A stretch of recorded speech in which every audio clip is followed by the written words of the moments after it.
Good afternoon and welcome to the latest masterclass as part of the Global Family Business Summit 2023. I'm your host, Paul Andrews, founder of Family Business United, and looking forward to the discussions this afternoon with Torsten Pieper from Generation 6, who's going to share his thoughts on life after the Liquidity event and how we think the creation of a single family office. Torsten, good afternoon. Good afternoon. Pleasure to be here with you all. Welcome to the session. So just start, Torsten, by introducing a little bit about your background. I know you're an academic, you're an advisor, and you're a consultant. So just tell everyone a little bit about your background, and then the floor's all yours, and we'll come back to some questions at the end.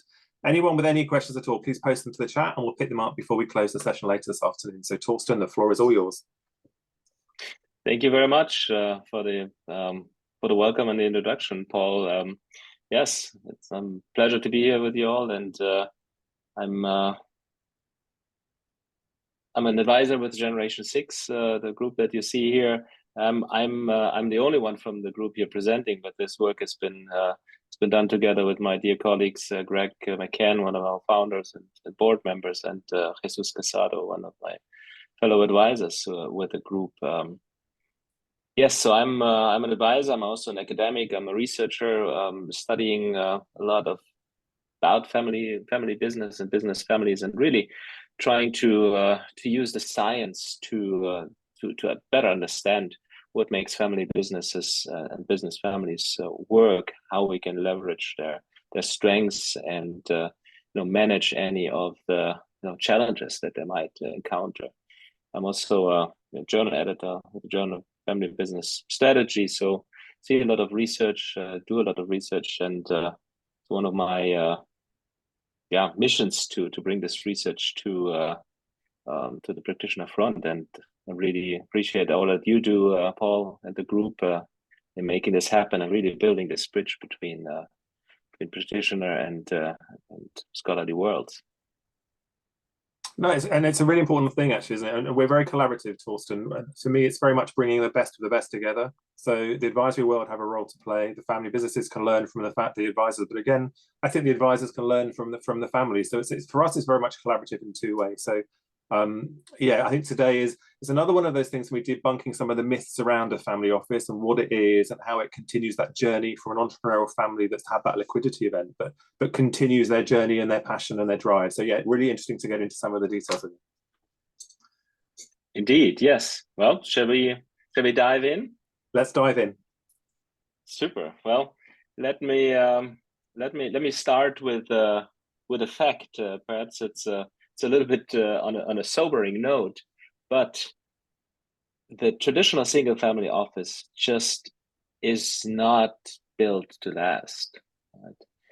They're engineered, built to meet the needs of the family, not necessarily what sustains the family enterprise and the business family in the long run. Right? So today is Halloween here in the United States. So I thought I'd bring in Admiral Akbar, that some of you may know from Star Wars. It's a trap, indeed. As a matter of fact, a little bit more about my background. I come from a family business myself. And when we sold our family business, we fell in exactly that trap. So I could tell you a little bit more. But so why is that? Well, the traditional single family office, it really focuses and emphasizes the financial and legal needs of the family. Very often, which happens in our case, you feel like you're really sent down this conveyor belt of financial, legal, structural decisions to protect the wealth from all these different parties and to optimize it financially, legally, structurally, and that's all nice and good. However, there's really very little question or thought put to, well, why do you do this, right? And apart from the monetary and financial incentives, what is it that actually holds us together? Right? And then we in our case, we had all these structures put up and so forth. And then when people wanted out, right, it took years, to even remotely try to disentangle all this complex, financially, legally engineered thing. until really, essentially the lawyer said, look, we're never going to get through this anytime soon. There has to be some sort of mediation, figuring this out, because, we're not going to cut through this. So it was a really complex situation that we had built for us. Now, think about, pause a minute and think about the single family office business model. It's a really interesting thing, right? Where you have one client, which is the owning family, who also happens to be your boss, who don't really understand what it is that you do in this family office, very often also have no interest in understanding. And the only way to grow your client base is through marriage or by having more children. Now imagine you were to pitch this idea to the people at the Dragon's Den, or what they call the Shark Tank here in the US. It wouldn't be a winning proposition. Right? Think about it. The business model is just not a very appealing one. So what else? Then it is staffed by technical experts. You have a relatively limited diversity of thought, right? Because everybody is essentially an expert. We have a relatively small teams, so there's very little diversity for, well, what else can we think? To what extent can we actually see beyond what we are doing, and what's exploring opportunities, possibilities at the periphery of all of this. And a lot of this, and this is where the trap again becomes really tempting. It may all be well intended. Yes, we want to service the client, and we want to be here for you and take care of you. However, there's also this temptation of over servicing the client. I give you an example. There's one case that was shared with me just recently, where a family member called the family office to have them arrange an Uber.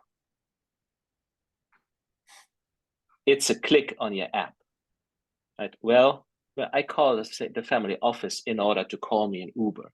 You see where this very quickly leads to this level of dependency and really over servicing the family, but also then taking away opportunities for them to learn and to take care of these things on their own.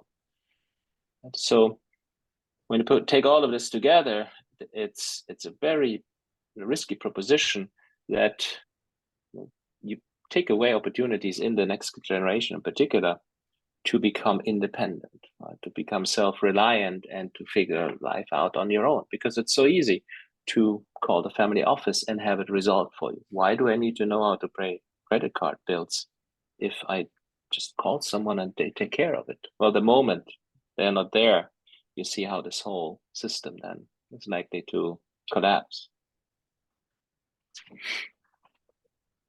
So there's really different mindsets going on with the ways in which you build, create a family office and a family business. And here are just some of these differences. Right? We're not going to go through all of them, but maybe pick a couple here. In a family business, right? When you look at it, really the business is the center of gravity. Right? We need to take ownership of it. Very often we work in a business. You can see this entity that makes something or provides some sort of service. It's there, right? You can see it, you can feel it, you can touch it. You see your clients, you see your employees, you see the customers, right? There's a lot of expertise often in the family about, well, how do we make cars or porcelain or whatever it is, provide services. If you move over to the family office side, it becomes very quickly much more obscure. Right? So what do you actually do? How does this money come about? We have people take care of the ownership for us. That's what we mean by outsourcing ownership. We don't really know how this money is made, but really, I also am not really interested as long as the returns are good. So you see these very different mindsets in operating a family business or a family office. So over time, it's tempting to develop or move from an active deployment of capital to more of a passive one. Active meaning, well, the family doing something, sticking together, working together in order to create, make, provide something, versus a passive deployment of capital. Well, here's the money, and we have people looking after it for us, and but we're not really involved or engaged in it. So in order to make this work, you need some sort of a lubricant, something that helps you move out or prevent you from moving into this passive mindset. And that's just this notion of cohesion that we come to in a little bit. When you ask, so what does it take to be a resilient family, or then a resilient family who happens to be in business together? Froma Walsh, she is from the University of Chicago. She came up with these 3 factors that seem very critical to any sort of business, but in particular to those who are in business together. So you need a belief system, right? Something that gives you a common outlook. How do we make sense of the world? And ideally, with a perspective of hope, which is a little bit different than optimism, right? Organizational resources. How do we build flexibility and agility so we can adapt quickly to changing circumstances around us? What is our form of leadership that helps us remain connected, right? What resources are we actually leveraging and how? And communication, of course, being an important one, both verbally but also emotionally.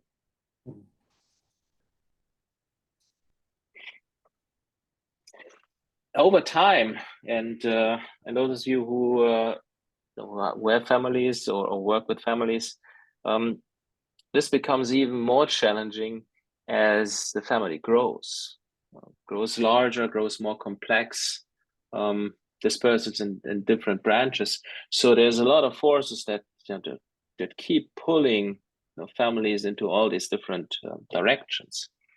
The branch mentality, the fact that you think more in branches rather than seeing yourself as one clan or one big family. The focus on financial needs, right?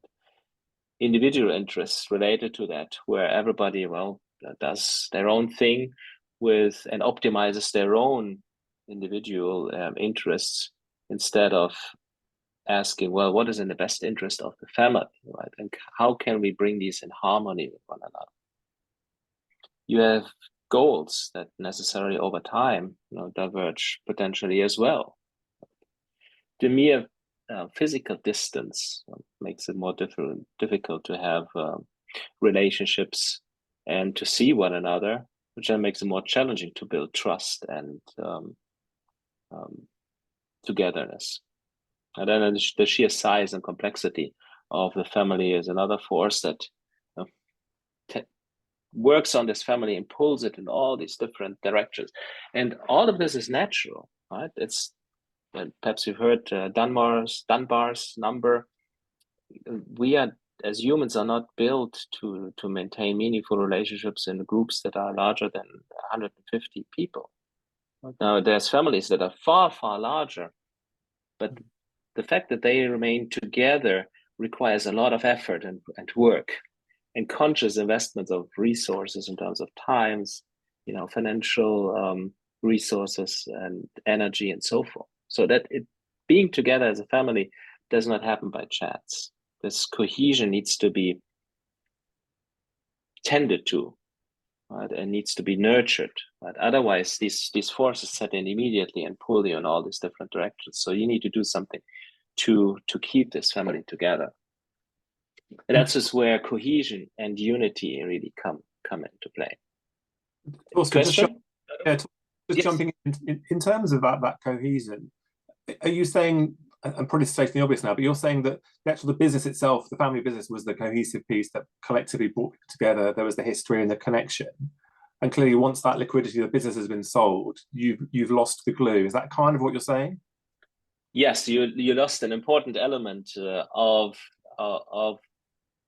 what gives you cohesion. You're exactly right. You'll see it here in a little bit, where you can see how business can actually be an important element of this glue. Exactly. Yes.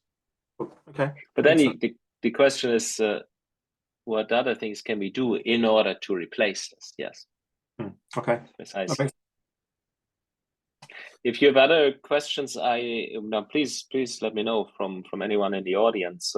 I'm not able to see them, so if you post something and I don't respond, it's not that I ignore you. I just don't see the comments. But if you would continue to monitor those, Paul, that would be wonderful. That's in hand. Don't worry. Thank you. So cohesion. What do we mean by this? Cohesion is a psychological state. Right? It's a psychological state that gives you a feeling of unity and a feeling of having a common purpose. And it gives you an ability to put this feeling of unity and this common purpose into joint action. So it enables you to cooperate, and that last part is a really critical one. So it's not enough for cohesion to have this feeling of unity and this feeling of common purpose. You also need to develop this capability to act together, right? And there's lots of teams or groups who have the first two. I guess the German national soccer team would be a good example, right? Yes, they're well together. They're all a bunch of friends who seem to get along, but they're unable to win matches. Right? And that's it. And you have it with families too, who are well together, who meet, right? And all seems nice and fun and fine. But when it comes to making decisions, they just cannot get their act together. So real cohesion is this feeling of unity, a sense of a common shared purpose, and the ability to put these into joint action and to collaborate effectively. So that's cohesion. Now, when you look at this, and this is part of a doctoral research a few years back, where I studied, so what do large extended families do in order to nurture this cohesion? What I found there was that cohesion is actually not just one thing; it's multiple things, and the cohesion falls into these four different dimensions, depending on is your main source of attraction the family on the left here, or the business on the right. Right? So am I primarily attracted to the family, or am I primarily attracted to the business? And then the next question is the nature of my attachment more emotional, like on the top, or is it more materialistic, more financial in nature? And when you overlay these things, then you get these four dimensions. So your family emotional cohesion on the top left there, that is your basic attachment to your family. As human beings, we have a natural need for attachment, right? And our families are the primary groups in which we typically grow up. So there's this natural emotional attachment to your family. Then you have family financial cohesion, which is, again, when you're mostly attracted to your family, but the nature of your bond is more satisfying your materialistic financial needs. The parents or grandparents, in the audience know how effective allowances, for example, our gifts are to make children do things that we would like them to do.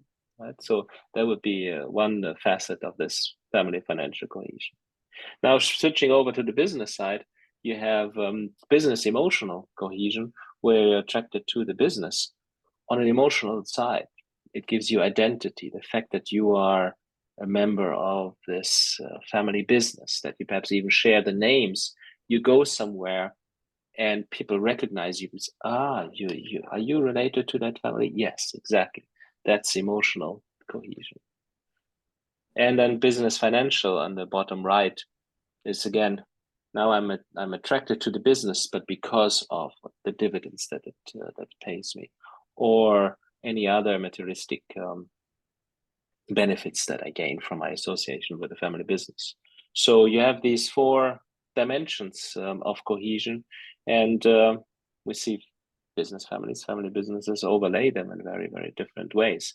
But now you can answer the question that you asked previously, Paul. Well, once the business is gone, right, you just lost, a bunch of this glue that potentially binds a family together, right? Because now the business is gone. Well, what do we do in order to replace that important cohesion builder in our family?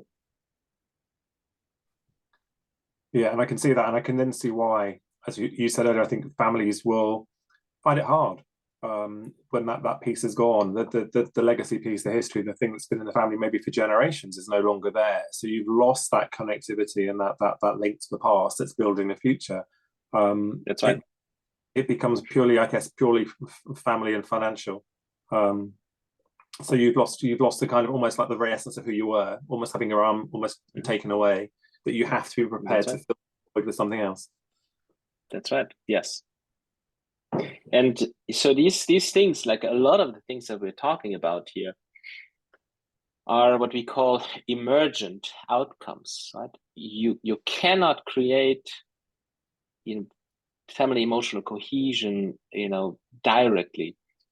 You create or tend to the conditions that make it likely to emerge. It's maybe metaphor is more like planting a garden, or tending to a garden. You cannot ask your roses to smell better. You cannot ask your apple trees to make more apples, right? You can tend to the conditions that make these things likely to happen. And this is exactly the same with cohesion, a lot of these other things. You can tend to the conditions that make it likely to emerge. So what are some of these mechanisms that we can tend to leverage in order to build cohesion in these different dimensions?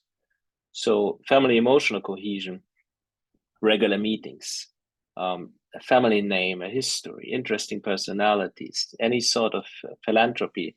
Think about this noble family here on this picture, providing reasons for coming together and for helping people to see themselves as part of a larger group.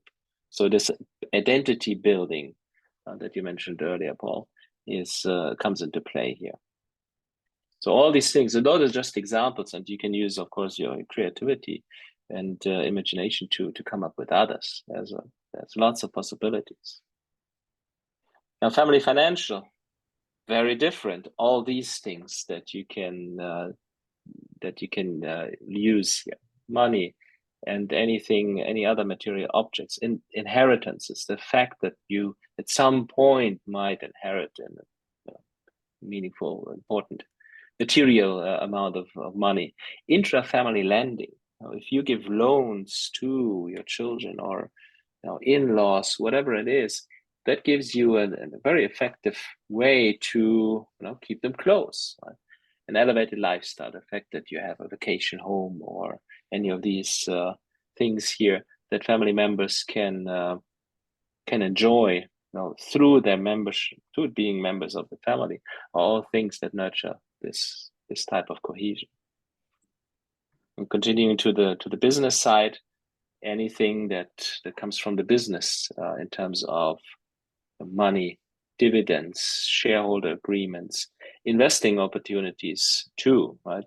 If you can be a supplier or a customer of the family business, then that's another way of maintaining this bond. Salaries, if you happen to work in the family business. Now, business emotional, that's where we get into these non-tangible things. This here is a picture of the Merck family business in Germany, just outside of Frankfurt, Darmstadt. Large pharmaceutical chemical company. They celebrated their 350th anniversary last year, a couple of years ago. Amazing company, and over 300 family members. The picture that you see here is the museum of the Merck family business. It's open to the public. Everybody can go, and you can see how they started 350 years ago as a tiny little pharmacy on the market square, to becoming, over centuries, this chemical and pharmaceutical giant. So this builds a level of attachment, right? Where through the products, through the things they make, you develop this sense of identification, pride, right? So products, these archives, museums, plant tours are really effective means to bond the next generation to your family business. Any sort of corporate social responsibility as well. So you see how you can use these different mechanisms, and you can see how you, once you overlay them, how you even can create these overspill effects where one feeds into and off of one and another of these mechanisms, that you really build this greater momentum where it becomes a really, really enticing, powerful glue that holds the family together. So Torsten, then just a couple of questions then. In terms of that process, so we've talked about cohesions and the 4 different dimensions there.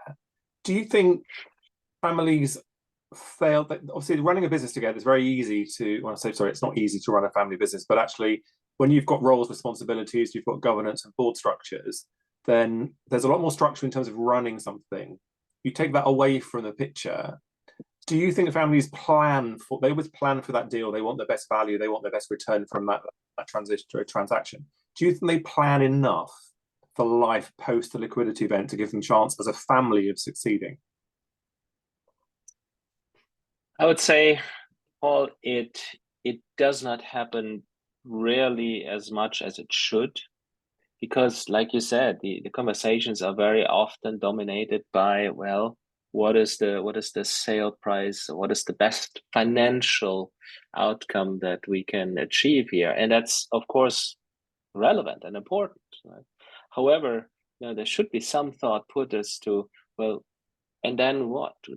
Why are we doing this, right? And what is it going to give us? On the other hand, what are we going to lose? There's a lot of families. There's research on the role of regret, right?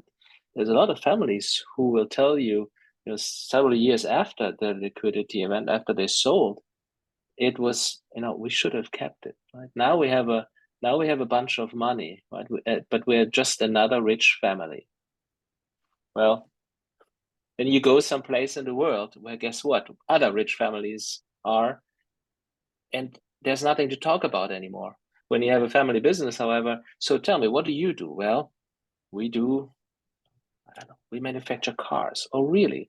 That is really interesting, right? So tell me more about it. Or we are in the newspaper publishing, or the news business, right? It gives you this other element of purpose, of doing something, not only for you and your immediate family, but also for all other stakeholders and everybody who is affected by what your company does. When this is gone, so what's our purpose? Why are we doing this? Well, to be rich. Okay, but that's not a really compelling purpose. So this conversation around, why are we doing this? What's our purpose? what are we trying to accomplish, deserves some more conversation and some more thought. And unfortunately, at least in our observations, it does not happen really enough. That's really helpful. But maybe we should talk about it. Yes, we can. That's really helpful as well. And we talk about liquidity events. So often, the reasons, whatever the reason, they've been approached by someone else, they decide to sell. Often it might be there's no next gen to take on the business. What do you see as the most regular kind of causes for that engineered event to happen, that liquidity event? And then the questions come in terms of, okay, you make the decisions a family has made to sell the business and to have that event. How much time does it take to get that business or a division within that business ready for sale in terms of general? I know it's difficult with different sectors. And are you still there? What's your evidence in terms of what do you think? How long does it take to prepare a business for sale? That's a tough one, and I think you will. I cannot think of any research off the top of my head, but I would suspect that it's you see a lot of variation in there. It's probably a question of complexity of the business. What's the industry? What's the type of business? What do they actually do? How enmeshed are they perhaps with other structures? I think there's some that that go faster than others. It's like so often. It depends. It depends on a lot of things. When you connect it, and it's also connected to the other question you asked, Paul. So what are some of the reasons why families decide to sell their business? Often, some of these reasons, again, there's no hierarchy or frequency attached to that, because we simply, I think, lack the consistent evidence there. But some of the reasons are, well, yes, there's no succeeding generation, or the next generation is just not interested in taking over this family business. The older generation is getting tired. They want to get out of this operating business. Sometimes there is an attractive opportunity, right? Well, we have a seller for this business, so opportunity of a lifetime. Often too, it is because you have branches of the family who want out, and unfortunately the only way to come up with the money to pay that branch out is through the sale of the family business. That is actually something you see quite a bit. There is some sort of conflict in the business. Sometimes it's also, look, the business is just not doing well because we missed a bunch of critical investments for whatever reason. Competition is too tough. It's just not doing really well. So it's not all sales are this beautiful success story. There's also some dire cases there. It's the reason why businesses are sold. Yes. Okay. But this question of purpose and I think it comes down to this also. See, sometimes also families sell businesses because they're no longer a fit with the family purpose, right? Or where the family realizes, yes, we've been making, I don't know, buttons for 150 years, but we think it's time to do something else, right? So then get out of this business and get into another one, right? This actually happens, and this is connected to this next part of the conversation, talking about, well, what's our purpose? Why are we doing this, and why are we in business together? Because the question too is that I think doesn't get a whole lot of attention out there is, okay, we sell the business. how are we seeing ourselves as a family? Are we still are going to meet? See, as a business, we very often have to come together because there's a shareholder meeting where, as an owner, you are invited, but you also have a right to attend. And many families then build some sort of family meeting around it, where you have right, at least once a year, well, we're not having this meeting. Well, if this is gone, the business is gone, there's really no requirement to meet anymore. Well, are we still seeing ourselves as a family? Do we still want to have connections, and do we want to be together? Why would we want to come together? So what's this why? And connected to this is, well, if there is a purpose, well, how do we build relationships around this notion, and what communication channels are we using? What do we need to do, again, help tend to in the next generation, so that is likely to happen? Because again, remember the slide with these forces. They are always acting on your family. They don't give you a second of a break, right? So you always need to tend to them if you want to maintain a cohesive family. It's a lot of work. It really takes a lot of effort.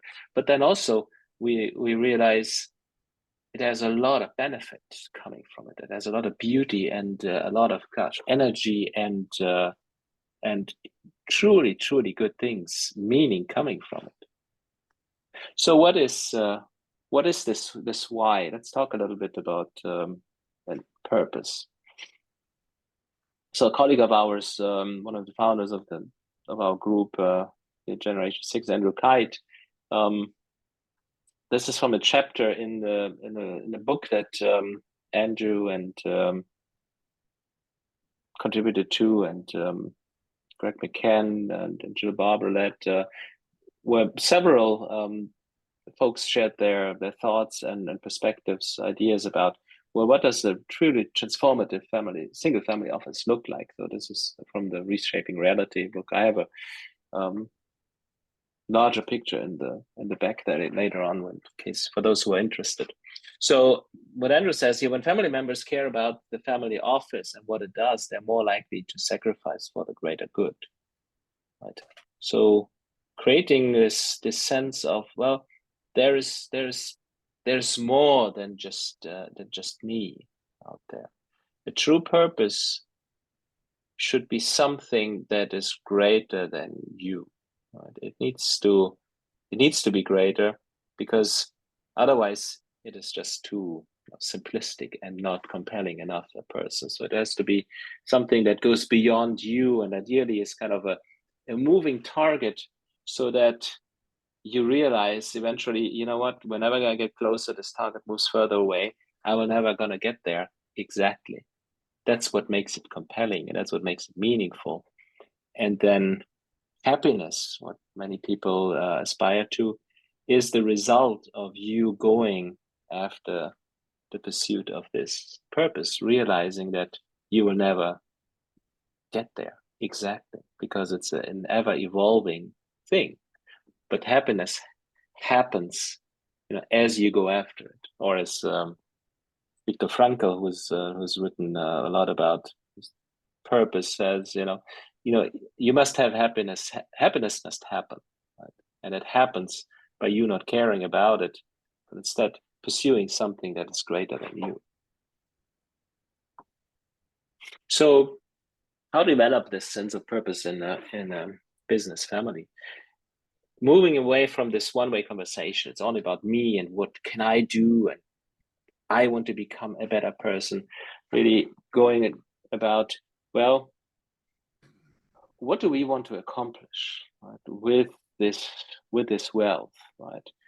And what impact or what difference do we want this wealth to have? Yes, for us as individuals, but also for our family, and then for our community at large. Thinking about wealth, Peter Drucker has a good quote. says money is like oxygen, right? You need it for living, but if you think that that breathing is the purpose of life, you miss something. That's exactly it. Yes, it's a means to do something else. Right? So, what are the values that that we share as a family that guide this and this shared intent? Right? What do we stand for? What is acceptable behavior? What is unacceptable behavior? Who do we not want to be? If you want to start this conversation, it tends to be easier when you have these conversations to think about what type of family do we not want to be, because we seem to have an easier time reaching agreement on what we don't want to be than what we want to be. But if you ask enough of what we don't want to be, you X out all these undesirable things, and you will end up with smaller group of things that you do want to be. So what values do we share to guide this pursuit? So moving beyond this unidimensional view of wealth and money as just financial, how do we build human capital in our family? How do we develop responsible kids who can go out in the world and make positive differences in the lives of others? Zig Ziglar is known to say, you can achieve everything in your life if you help others achieve what they want. But how do we instill this sense in, or help the next generation develop this sense and this orientation? Intellectual capital, social capital, spiritual capital, moving beyond this narrow thought of, well, it's all financial wealth and financial capital. No, there's other types of capital, and ideally this financial capital should stand in the service of these other types of capital. So use the financial capital to build human capital. Use the financial capital to build intellectual capital, social capital, spiritual capital. What about goal setting? Right. Here we see that a holistic approach seems to work the best, where yes, it's about financial goal setting, but also what about emotional ownership? To what extent does this ownership actually represent a part of our identity, something that is meaningful to it? Family relationships of cohesion that we talked about earlier. What's my individual contribution and impact? What's our family's impact? How do we make differences in the world? How do we relate to philanthropy in our immediate and then broader context? And how do we want to impact our community? So taking all this together, we want to move to what we call, or like our colleagues here call, the transformative family office. One that really centers on this notion of family unity and purpose, however you define it, right? That helps build active stewards, some people who see this as something that is given to them, and they want to pass it on better than they found it, making a difference in the lives of others, right? A positive contribution to society, right? Connected to compelling values and the vision, this holistic notion of goal setting, where it's not only financial wealth, but also these other types of wealth. Developing all your capitals that you have and build emotional ownership, where you feel connected on an emotional level to this ownership. So for the leadership of the family office, that means that you need to see the cohesion of the family and the unity and the health and resilience as a family as your core mission. It's one of our clients described this pretty succinctly recently, saying, without the family, there is no family office. As a matter of fact, we did a survey with a fairly large family office, so about 200 family members and probably 60 or so staff. And one of the questions that we asked was, what drives your level of satisfaction with your services that the family office provides? Was the question we asked the family members. And what we saw there is that family members who felt that the family office staff understands the family values had a greater sense of perceived satisfaction with the services of the family office than those who felt like the family office staff did not understand the family values so well. So not only as a leader, but also for everybody in the family office, there's importance to really understand what it is that's important to the family. So think about, this is not anything that you must do, but just think about, create the possibility for having a conversation of what would it look like if we had a chief cohesion officer. Right? Many family offices are moving to having a chief learning officer. What would it look like if we provide family dynamics and family systems, family cohesion training for our staff members? Where, yes, not only you're trained in all your financial investment skills and so forth, but also on the family side. Now, how do we deal with these dynamics that are just always there? What would it look like if we conducted a regular cohesion audit in the family office? And then structurally, there's also some things that you want to put in place to maintain this truly transformative family office orientation. So, develop an agile mindset, and that is enabling you to be adaptive and flexible.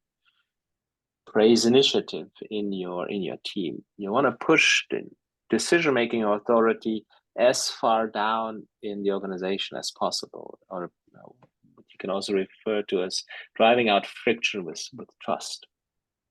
Because if you agree that your employees are capable, right, that they have the best interest of the family and the family office in mind, you can let them do things. Right? You can let them make decisions. They're not gonna hurt or worse destroy anything. And it also, you as a leader, truly lets you focus more on leadership rather than on managing all of this, or worse, even micromanaging. John Boyd, one of our favorite strategists, says, people, ideas, hardware, always in this order. So people always come first. Then, any sort of, strategizing, and last stuff, that you can think of, but always in this order. Ideally, you want to have, replace your structures with systems, and ultimately replace your systems with relationships. Because if your relationships are strong, we will come up with ways to make all the rest happening. It's very, very tempting to try to resolve relational issues with structural solutions, and that does not work. You cannot resolve relational, emotional issues with structural solutions.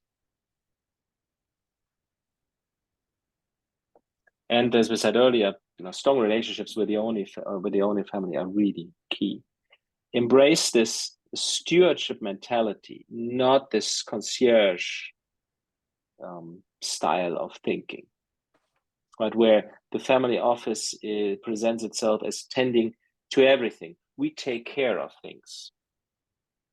Another case, another example I can share that was told by a colleague, where you had some next gens, taking a vacation somewhere in Africa on a safari, and somebody felt the need to have crunchy peanut butter for breakfast. They called the family office and they dropped a jar of crunchy peanut butter in the middle of the Serengeti for $60,000. That's a concierge mindset. Sure, anything you want at any time, we'll take care of, which is very different from a stewardship mindset, which is, well, I understand that that might be your desire right now, but from what I understand, your life doesn't depend on it. And when you are back, it's probably time for us to have a conversation about boundaries and what it is that you're doing there, right? That's, yes, creates a lot of energy and is a tough conversation to have. But if you truly care about this family and the next generation, that's what it requires. On the other hand, yes, it's very easy to just pull out the checkbook and take care of things. Order this Uber, walk their dog, whatever it is, send a jar of peanut butter. However, in the long term, you are not doing this family or this family business a favor.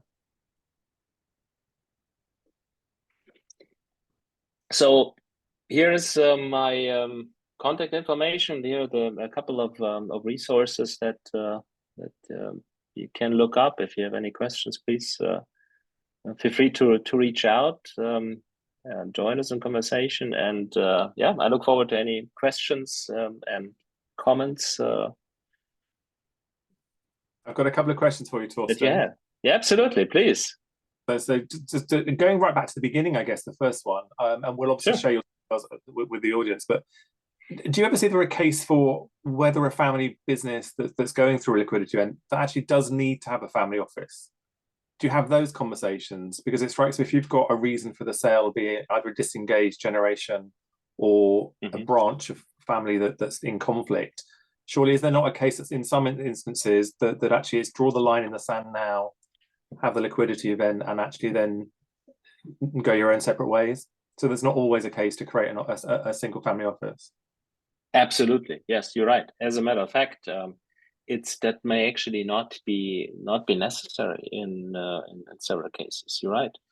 To a certain extent, I think there's also a lot of talk, I think, about family office, and it sounds nice.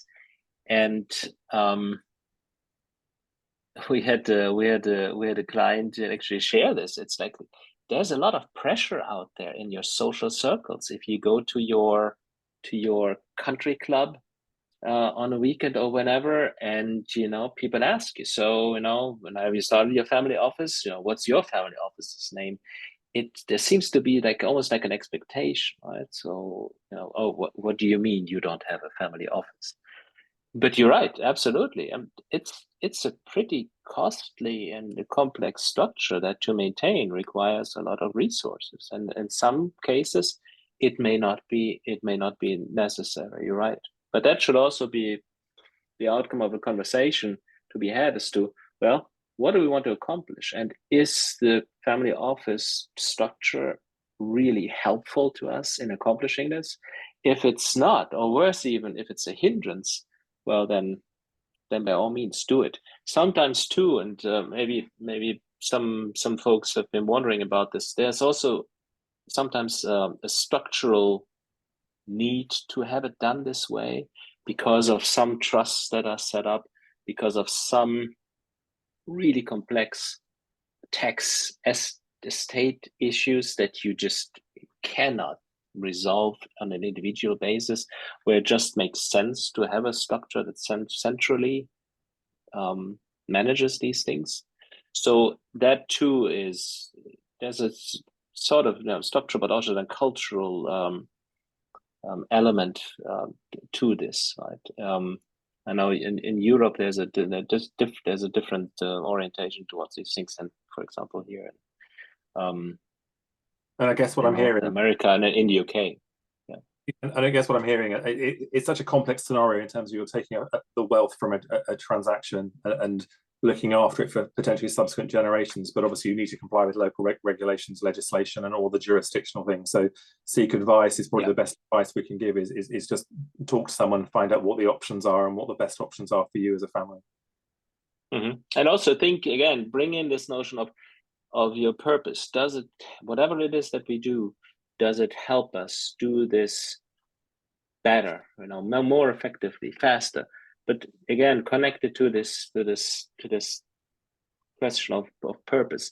even if you just for a little bit open up the possibility of having that conversation, and you will see, you will come at this question from a very, very different angle that may add some value to this whole conversation.